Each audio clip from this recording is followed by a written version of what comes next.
Notre secours est dans le nom du Seigneur qui a fait le ciel et la terre. Nous avons parlé de la pureté et de l'impureté des animaux, de la pureté et de l'impureté de l'homme et de la femme, et là maintenant on arrive peut-être au centre de toute cette question, la manière de purifier les lépreux. Alors, pourquoi les lépreux et pourquoi cette purification ici? Je ne sais pas exactement, je ne vais pas vous mentir, mais deux choses. 1. D'abord, ce dont il va être question ici, Jésus ne l'a pas aboli, et non seulement il ne l'a pas aboli, mais dans l'évangile selon saint Matthieu, la purification du lépreux est le premier miracle qu'il fait pour réintroduire les marginaux dans la communauté. Et quand il dit à un lépreux « Va, ta foi t'a sauvé », il lui dit en même temps « Tu iras voir les prêtres », ce sera pour eux un témoignage. Donc ça veut dire que le chapitre dont il va être question ici, Jésus l'a lu, Jésus l'a accepté, il ne l'a pas aboli et il a dit « ça manifestera aux yeux du monde la puissance de Dieu ». Donc le doigt de Dieu est sur ce chapitre. Je vous laisse le découvrir et on en reparle après.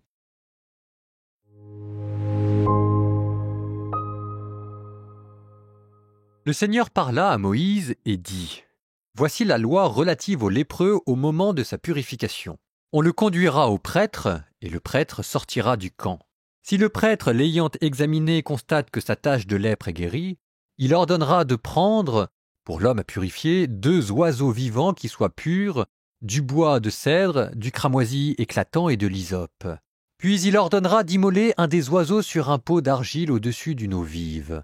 Il prendra l'oiseau encore vivant, ainsi que le bois de cèdre, le cramoisi éclatant, l'hysope, et il plongera le tout, y compris l'oiseau vivant, dans le sang de l'oiseau qui a été immolé au-dessus de l'eau vive.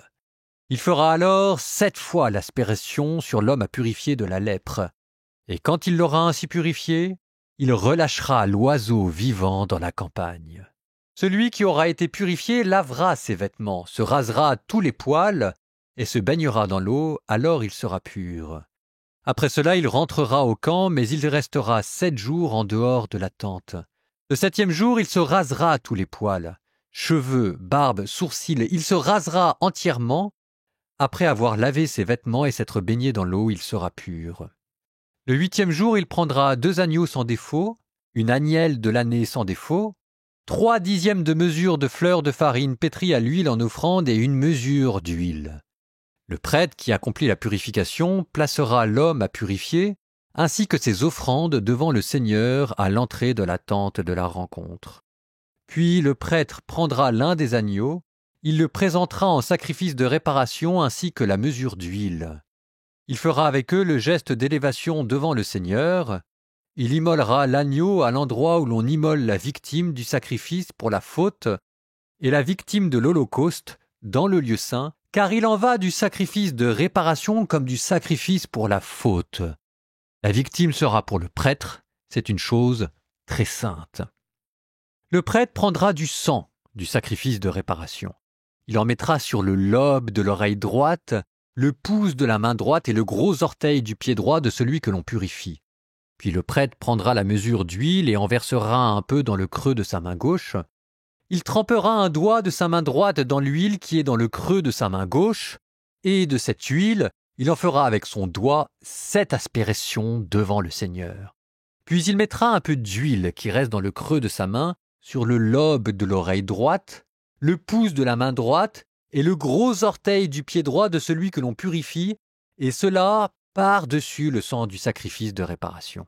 Le reste d'huile qu'il a dans le creux de la main, il le mettra sur la tête de celui que l'on purifie. Le prêtre accomplira ainsi sur lui le rite d'expiation devant le Seigneur. Le prêtre fera le sacrifice pour la faute et accomplira le rite d'expiation sur celui que l'on purifie à cause de son impureté. Après quoi, il immolera l'holocauste. Il offrira l'holocauste et l'offrande de céréales sur l'autel. Quand le prêtre aura accompli le rite d'expiation sur cet homme, celui-ci sera pur. Si l'homme est indigent, dépourvu des ressources suffisantes, il prendra un seul agneau pour le sacrifice de réparation et le geste d'élévation, afin que soit accompli sur lui le rite d'expiation. Il ne prendra qu'un dixième de mesure de fleurs de farine pétrie à l'huile pour l'offrande de céréales, ainsi que la mesure d'huile. Et s'il est en mesure de se les procurer, 2 tourterelles ou 2 jeunes pigeons, l'un destiné au sacrifice pour la faute et l'autre à l'Holocauste, le 8e jour, il les apportera au prêtre pour sa purification, à l'entrée de la tente de la rencontre devant le Seigneur. Le prêtre prendra l'agneau du sacrifice de réparation et la mesure d'huile, il fera avec eux le geste d'élévation devant le Seigneur. Quand l'agneau du sacrifice de réparation aura été immolé, le prêtre prendra du sang du sacrifice de réparation. Il en mettra sur le lobe de l'oreille droite, le pouce de la main droite et le gros orteil du pied droit de celui que l'on purifie. Puis le prêtre prendra la mesure d'huile et en versera un peu dans le creux de sa main gauche.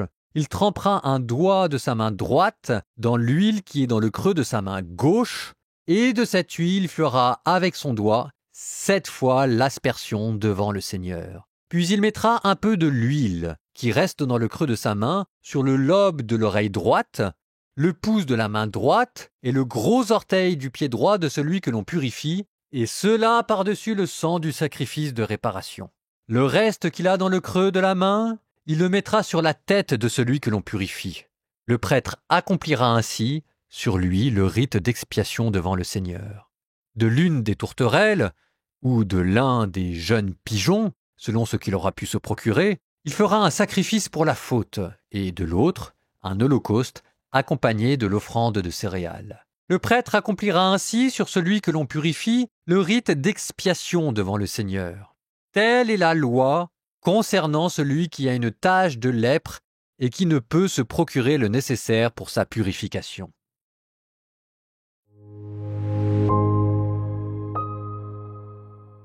Vous avez dû sentir le poids du détail et comment on décrit en long, en large et en travers tout ce rite de purification du lépreux. D'après le Lévitique, l'expression la plus parfaite, là où vraiment l'impureté est la plus visible, le cas typique, c'est la lèpre.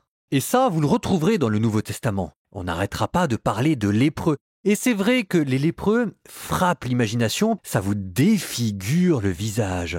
Vous êtes un homme, et en fait, vous faites tellement peur aux gens parce que votre peau a moisi et qu'elle a commencé par disparaître et qu'à la place d'avoir un nez, par exemple, vous avez un trou ou que vous perdez les moignons de vos bras, excusez-moi d'être cru, mais c'est ça la réalité. Vous faites tellement peur aux gens quand vous avez attaché des clochettes pour que les gens puissent s'enfuir à votre approche. L'horreur était telle qu'il fallait un rite de purification pour que vous soyez réintroduit dans la communauté. Et pour Jésus, cette horreur de la lèpre, ça deviendra l'horreur du péché. De la même manière que la lèpre vous défigure le visage, de la même manière le péché vous défigure de l'intérieur. Et c'est là que déjà dans le Lévitique commence à être préparée la pédagogie de Jésus qui vous parlera de la lèpre du péché. Vous croyez qu'on est en train de parler que de pureté rituelle, mais à travers l'horreur de la lèpre qui est au centre de tout ce passage, on est en train de parler de la mort et du péché. Et cette mort et ce péché concernent l'homme et la femme, dont on avait parlé de la pureté et de l'impureté, mais ça concerne aussi toute la création. On a parlé des animaux purs et impurs, et vous sentez aussi qu'il a été question, encore une fois, de pas mal d'éléments de la création et du cosmos entier à travers la purification du lépreux. Regardez, pour la purification, on a utilisé un oiseau. Ça, c'est l'air. Il y avait de l'eau de purification dans lequel on trempait l'oiseau, ça c'est l'élément aquatique, et vous aviez un pot en argile qui permettait de contenir cette eau et cet oiseau, et ça c'était l'élément terreux. Et vous retrouvez là, comme à mots couverts, les 3 ordres de la création, l'air, la terre et les eaux, dans lesquels on parlait des animaux purs et impurs. Et ce que le Lévitique vous rappelle là, c'est que la pureté et l'impureté de l'homme, en fait ça déborde en dehors de lui. Il y a quelque chose dans la nature qui ne va pas. Qui fait écho à cette impureté de l'homme et qui explique pourquoi, toujours ma petite histoire avec les fils d'Aaron, Abihu et Nadab, pourquoi on ne peut pas rentrer comme ça dans la tente de la rencontre. Il y a quelque chose de pourri dans la création depuis le péché originel. Un déficit de vie, l'impureté. Il y a quelque chose de pourri, dira Shakespeare, dans le royaume du Danemark. Et on ne peut pas faire comme si ça n'existait pas. Ce qui explique pourquoi est-ce qu'on est en train de refaire le tour du parvis extérieur pour voir ce déficit de vie dans la création. On pourrait se dire, encore une fois. Mais quand on regarde bien, cette apparente répétition, c'est ce qui permet aussi à Dieu d'introduire un nouveau thème de manière totalement subreptice, un nouveau thème qui va prendre de plus en plus d'ampleur. Ce nouveau thème, d'ailleurs, il a été introduit de manière si pittoresque que je suis sûr que vous vous en souvenez. 2 oiseaux, l'un relâché, l'autre sacrifié. Mes notes de bas de page disent « Les 2 oiseaux, dont on précise qu'ils doivent être vivants et purs, serviront l'un pour un rite de purification, l'autre pour un rite d'élimination. L'oiseau immolé sert à la purification, à réintégrer l'homme dans la communauté, et l'autre oiseau vivant, qui lui est plongé dans le sang et qui donc absorbe toute l'impureté, est relâché et lui, il sert à éliminer l'impureté en la mettant loin, loin, loin, loin du camp. Alors pourquoi est-ce que maintenant je vous dis que c'est un thème nouveau ? Eh bien parce que derrière cette idée des 2 oiseaux relâchés et immolés, commence à poindre Yom Kippour. Yom Kippour, la grande fête des expiations, où cette fois-ci il ne sera plus question de 2 oiseaux, mais de 2 boucs. Un bouc immolé, l'autre relâché dans le désert. Et si vous avez un peu de culture juive, vous savez que Yom Kippour, ça pèse dans l'imaginaire collectif. Et si vous me disiez, peut-être, mais moi je ne suis pas juif, je suis chrétien, donc Yom Kippour ne m'intéresse pas, derrière ce rite du bouc, de l'oiseau qui prend l'impureté et qu'on chasse dans le désert, c'est le sacrifice d'expiation qui un jour vous amènera à la croix. Où est-ce que Jésus a eu l'idée de verser son sang pour nous sauver ? C'est précisément dans le chapitre que vous venez d'entendre. Psaume 13. Dans son cœur, le fou déclare « Pas de Dieu. Tout est corrompu, abominable, pas un homme de bien. Des cieux, le Seigneur se penche vers les fils d'Adam pour voir s'il en est un de sensé, un qui cherche Dieu. Tous ils sont dévoyés, tous ensemble pervertis. Pas un homme de bien, pas même un seul. N'ont-ils donc pas compris ces gens qui font le mal ? Quand ils mangent leur pain, ils mangent mon peuple. Jamais ils n'invoquent le Seigneur. Et voilà qu'ils se sont mis à trembler, car Dieu accompagne les justes. Vous riez des projets du malheureux, mais le Seigneur est son refuge. Qui fera venir de Sion la délivrance d'Israël ? Quand le Seigneur ramènera les déportés de son peuple, quelle fête en Jacob ! En Israël, quelle joie !